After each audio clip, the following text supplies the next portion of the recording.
আমরা হয়তো এখন এখানে কথা বলছি, আমার সাংবাদিক বন্ধুরা, আমাদের দুই মহারাজরাও উপস্থিত হয়েছেন রামকৃষ্ণ মিশনে, তাদেরকে আমি প্রণাম জানাই।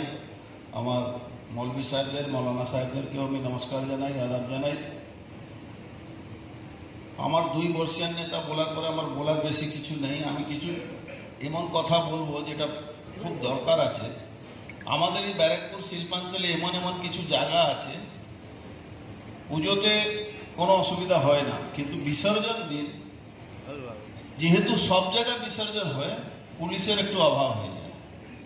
তার মধ্যে বিশিষ্ট জায়গা এখানে খড়দার আইসি আছে, নিশ্চয়ই শুনবেন, আমাদের সিপি সাহেব শুনবেন। ওখানে একটা বড় মসজিদ আছে, ওখানে কিন্তু পরম্পরা আছে, কিছু না কিছু ঘটতে থাকে। এই বিসর্জনের নাম করে বিসর্জনের দিন আগে পিছে কিছু না কিছু একটা সমস্যা হয়।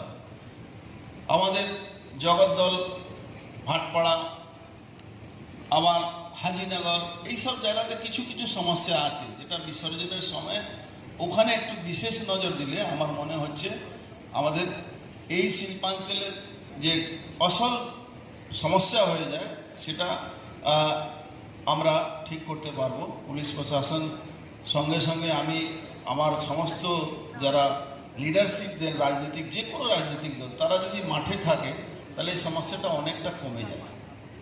সবাই যদি এই দুর্গাপুজোর সময় এমনি আমাদের মাননীয় মুখ্যমন্ত্রী ইনস্ট্রাকশন দিয়ে দিয়েছেন কেউ যাবেন না কোথাও কোনো জায়গা, কিন্তু এটা খুব সেন্সিটিভ ম্যাটার থাকে বিসর্জন দিন, বিশেষ করে এই শিল্পাঞ্চলগুলো এদিকে হোক বা চন্দননগর দিকে হোক, এটা একটা সমস্যাটা খুব সময় থাকে। আরেকটা সমস্যা যে ডিজেকে নিয়ে, এই ডিজেকে নিয়ে বেশি সমস্যা। এই ডিজে নাচ গান করতে করতে, তাহলে ডিজে আপনি সেই সময় রুকলে কিন্তু রুকবে না, তখন ব্যাপকভাবে প্রতিবাদ হয়, ব্যাপকভাবে ঝামেলা হয়। তাহলে ডিজে যারা সাপ্লাই করেন তাদেরকে যদি পুলিশ থেকে খবর দিয়ে দেওয়া যায় যে যদি সাপ্লাই করবে তাহলে তোমার দোকানটা বন্ধ হয়ে যাবে, আমি বলছি এখানে আর কোনো কাজ করতে হবে না, এই ডিজের সমস্যাটাই মিটে যাবে। কলকারখানা বন্ধ হয়ে থাকে, মানুষ রোডের উপরে ব্যাপকভাবে থাকেন, মহিলারা থাকেন। আর আমরা সবাই বলি, আমি তো রাজনৈতিক জীবন, আমরা অনেক ছোটবেলা থেকে রাজনীতি করি, সব সময় এটা কথা হয় মদ খাওয়া হবে না। যতই কথা বলি আমরা তার থেকে বেশি মদ খাওয়া শুরু হয়। এই জন্য ওটা আটকানো যাবে না, ওটা চেষ্টা করতে হবে। সামাজিক যারা প্রত্যেক পরিবারের লোকেদেরকে, ভাই আপনারা আপনাদের পরিবারের ছেলেদেরকে ঠিক রাখুন।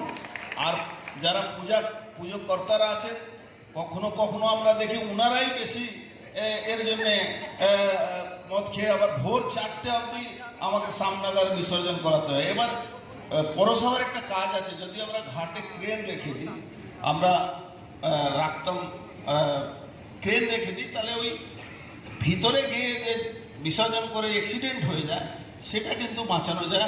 আমরা কিন্তু করাতাম ভাটপাড়ায়, এখনো হয় ওখানে। এটা যদি সব চেয়ারম্যানরা করতে পারে তো আমার মনে হচ্ছে খুব ভালো হবে। এই কথা বলে সবাই